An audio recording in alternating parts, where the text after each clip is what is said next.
खुलुमबाय। बेयो बड'लेण्ड इंखं टेलिभिजन।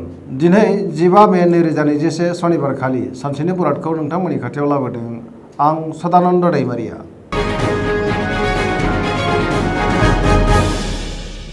सिगां फरायनो लादों मेष राशि। गिबि हांखो अ ल।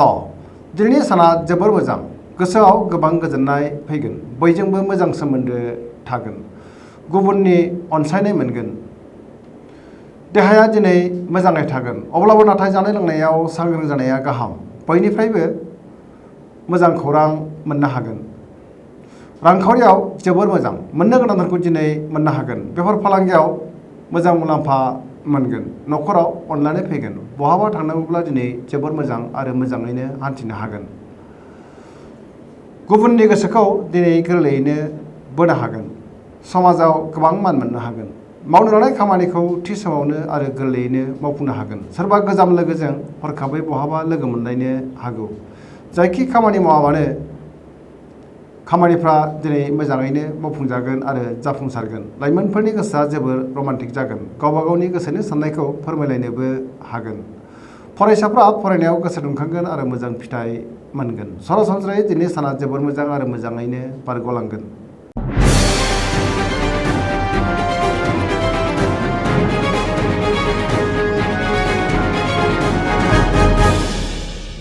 वृष राशि। गिबि हांखो इ उ ब। दिनैनि साना जोबोर मोजां। गोसोखौ जोबोर गोजोननाय मोनगोन। गुबुननि थाखाय मोजां खामानि मावनो हागोन। सिगांनि बबेबा दुखु जारलाफोरखौ दिनै गैया खालामनो हागोन आरो सोरांनि लामायाव फैगोन। गोसोनि बोलोआ बांगोन। मावनो लानाय खामानिखौ थि समावनो मावफुंनो हागोन। समाजाव गोबां मान मोननो हागोन। रांखावरियाव दिनै जोबोर मोजां होनजायो। मोननो गोनांफोरखौ दिनै मोननो हागोन। आरजिनाय धोनखौ दोनथुमनो हागोन। बेफार फालांगियाव मोजां मुलाम्फा मोनगोन। बहाबा थाङोब्ला दिनै जोबोर मोजां हान्थिनो हागोन। न'खराव बिसि फिसायनि गेजेराव अनलायनाय फैगोन। देहाया दिनै मोजाङै थागोन। गुबुननि हेफाजाब मोनगोन। गोसोखौ दिनै जोबोर गोग्गोम मोनगोन आरो गोसोनि बोलोआ बांगोन। गोसोनि साननायफोरा जाफुंगोन। सुथुरा दिनै जेबो खहा खालामनो हानाय नङा। बिमा बिफानि अननाय आरो बोर मोनगोन। सेंग्रा सिख्लाफ्रा दिनै गोसोखौ जोबोर रमान्टिक मोनगोन। फरायसाफ्रा फरायनायाव गोसो दुंखांगोन।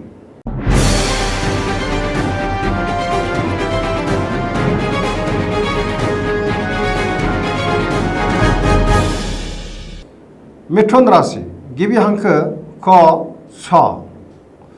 दिनैनि साना बारा मोजां नङा। गोसोखौ जोबोर गुलाय गुजाय मोनगोन।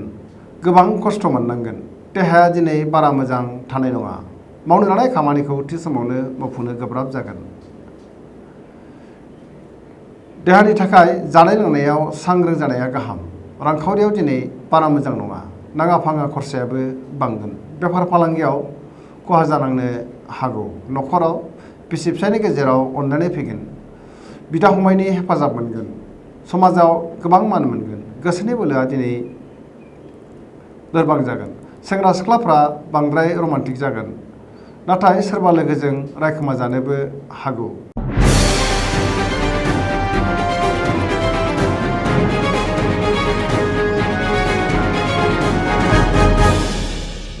गिबि हांखो ड ड ह। दिनैनि साना बारा मोजां नङा। माबा मोनसे मुवा गोमाजानांनो हागौ। गोसोआ दिनै जोबोर उसुखुथु जागोन। मावनो लानाय खामानिखौ मावफुंनो गोब्राब जागोन। रांखावरियाव बारा मोजां नङा। नाङा फाङा खरसाया बांगोन। बेफार फालांगियाव खहा जानांनो हागौ। देहाया दिनै बारा मोजां थानाय नङा। गगा बायदि बेरामजों खस्थ' मोनगोन। गुबुननि हेफाजाब मोननाय नङा। न'खराव एना एनि फैनो हागौ। गोथों आरो गोग्गो साननो रोंनाय नङा। गोसोनि साननायफोरा देबारनांगोन। सोरनिबा सायाव नाङा फाङा रागा जोंफ्लांगोन। गोसोखौ दिनै हमथानाया गाहाम। गोसोआव उनदाहा फैनोबो हागौ। नेगेटिभ एनार्जिनि गोहोम गोग्लैगोन। गोग्गो आरो गोथों गियाननि आंखाल जागोन। थि साननो रोंनाय नङा।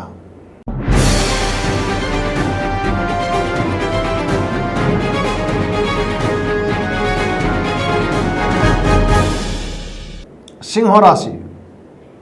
गिबि हांखो म ट। दिनैनि साना जोबोर मोजां। आयआ बांगोन। गोसोआव गोबां गोजोननाय फैगोन।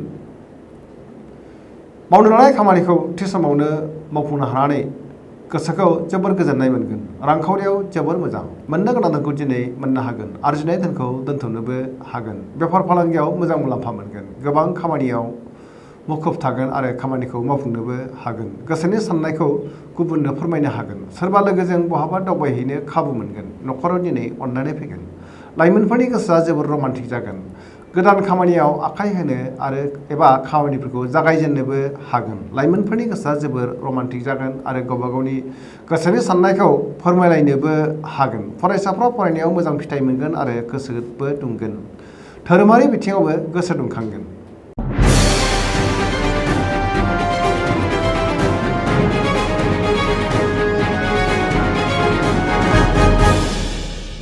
कन्या राशि गिबि हांखो प ट। दिनैनि साना जोबोर मोजां। गोसोखौ जोबोर गोजोननाय मोनगोन। सुथुरा जेननांगोन। जेरावबो मुलाम्फा मोनगोन। गुबुननि गोसोखौ दिनै गोरलैयैनो बोनो हागोन। बहानिफ्रायबा दिनै मोजां खौरां फैनो हागौ। रांखावरियाव जोबोर मोजां। मोननो गोनां धोनखौ दिनै मोननो हागोन। बेफार फालांगियाव मोजां मुलाम्फा मोनगोन। देहाया दिनै मोजाङै थागोन। अब्लाबो नाथाय जानाय लोंनायाव सांग्रां जानाया गाहाम। न'खराव अननानै फैगोन। सेंग्रा सिख्लाफ्रा दिनै गोसोखौ जोबोर रमान्टिक मोनगोन। गोसोनि साननायखौ फोरमायलायनोबो हागोन। फरायसाफ्रा फरायनायाव गोसो दुंखांगोन आरो मोजां फिथाइ मोनगोन।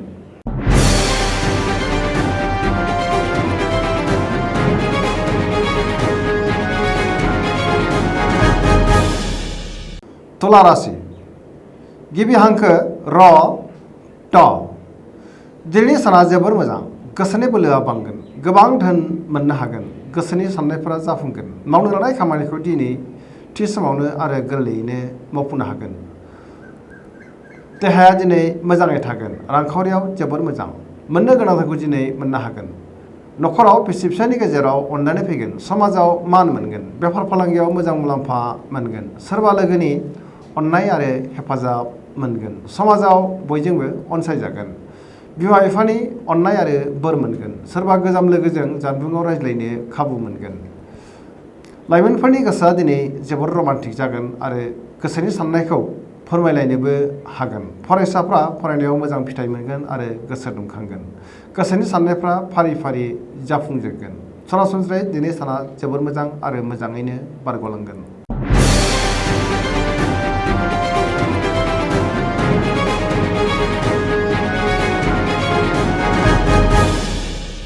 वृश्चिक राशि गिबि हांखो न स। दिनैनि साना जोबोर मोजां। गोसोखौ दिनै जोबोर गोजोननाय मोनगोन। नाथाय गोसोआव गोग्गानाय आरो अहंखाराबो बांगोन। गोसोनि बोलोआ बांगोन। मावनो लानाय खामानिखौ थि समावनो मावफुंनो हागोन। सोरखौबा नाङा फाङा रायफ्रांनो हागौ। गोसोखौ हमथानाया मोजां। गोसोनि साननायफोरा अदेबानि जाफुंगोन। समाजाव मान मोनगोन। न'खराव अननानै फैगोन। रांखावरियाव दिनै जोबोर मोजां। बेफार फालांगियावबो मोजां मुलाम्फा मोननो हागोन। देहाया दिनै मोजाङै थागोन। जेरावबो देरहासार जागोन। गुबुननि हेफाजाब मोनगोन। गोसोआ दिनै जोबोर रमान्टिक जागोन। फरायसाफ्रा फरायनायाव गोसो दुंखांगोन आरो मोजां फिथाइ मोननोबो हागोन।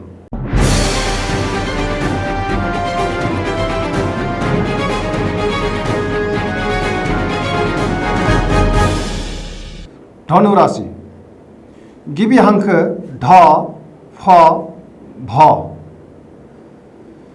दिनैनि साना बारा मोजां नङा। मावनो लानाय खामानिखौ थि समावनो मावफुंनो हायैयाव गोसोखौ दिनै जोबोर उसुखुथु आरो गाज्रि मोनगोन। गोसोआव गोजोननाय गैयै जागोन। गोसोनि साननायफोरा देबार नांगोन। रांखावरियाव दिनै बारा मोजां नङा। नाङा फाङा खरसाया बांगोन। बेफार फालांगियाव खहा जानांनो हागौ। समाजाव मानहानि जानांनोबो हागौ। गोबां जेंना जेंगोनाजों मोगा मोगि जानांगोन। नेगेटिभ एनार्जिनि गोहोम गोग्लैगोन। देहाया दिनै बारा मोजां थानाय नङा। जानाय लोंनायाव सांग्रां जानाया गाहाम।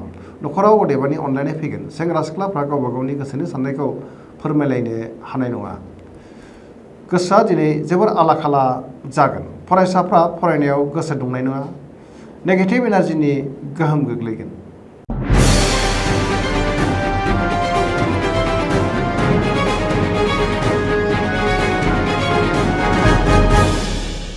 मकर राशि गिबि हांखो ख ज। दिनैनि साना बारा मोजां नङा, देहाया दिनै मोजां थानाय नङा, लोमजानाय मोनगोन, गोसोनि साननायफोरा देबारनांगोन, गोसोनि बोलोआ दिनै लोरबां जागोन, गोसोखौ जोबोर उसुखुथु मोनगोन, रांखावरियाव बारा मोजां नङा, नाङा फाङा खरसायाबो बांगोन, बेफार फालांगियाव मोजां नङा, न'खराव अनलायनाय फैगोन, बिदा फंबायनि हेफाजाब मोननो हागोन, गोसोखौ दिनै जोबोर रमान्टिक मोनगोन, गोग्गो आरो मोजां साननो नाथाय रोंनाय नङा, सोलोनि आंखाल जागोन, सोरबा लोगोनिफ्राय गाज्रि खौरां मोननो हागौ, नेगेटिभ एनार्जिनि गोहोम गोग्लैगोन, सांग्रां जानाया गाहाम, माबा मोनसे खामानि मावनोब्ला गुबुननि सुबुरुन लानांगोन।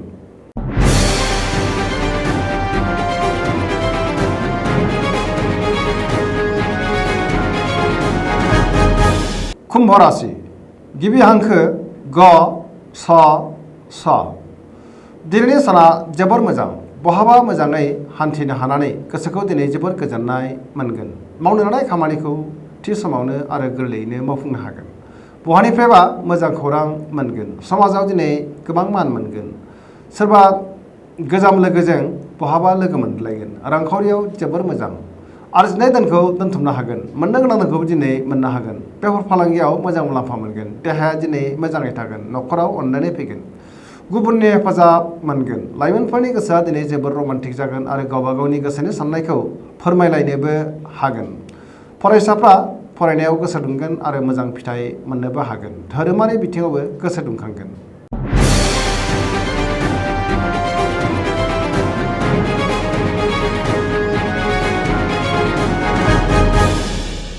मीन राशि गिबि हांखो ड छ।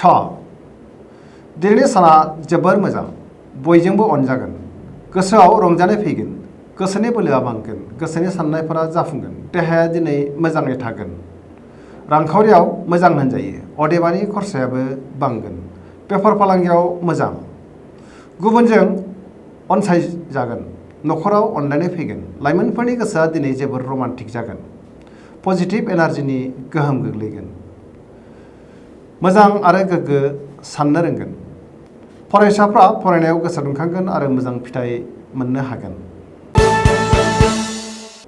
दिनैनि राशि फरायथिनाया एसेनोसै, जोबनायाव बेखौनो खावलायो जाहाथे नोंथांमोना सानफ्रामबो जोंनि बे बड'लेण्ड इंखं टेलिभिजनखौ नायबाय थायो आरो साबस्क्राइब खालामो, लोगोसे लाइक खालामो। एसेनोसै, गोजोन्थों।